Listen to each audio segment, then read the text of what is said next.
With the harbor breached, Mehmet constructed a massive pontoon bridge across the Golden Horn, tightening the noose and uniting both wings of his army.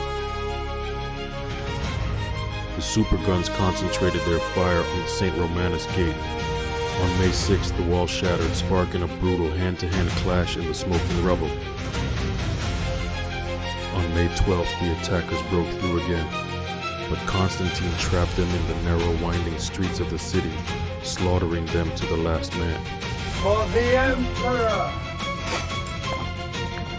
Beneath the earth, Saxon miners dug tunnels to plant explosives under the foundation, but Byzantine counterminers discovered them, turning the dark tunnels into a subterranean hell. On May 19th, a monstrous wooden siege tower loomed over the walls.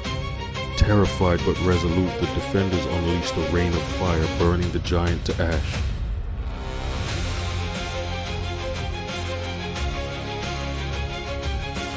In the harbor, the scout ship returned from the Aegean. The verdict was absolute. No help was coming. Constantinople stood entirely alone.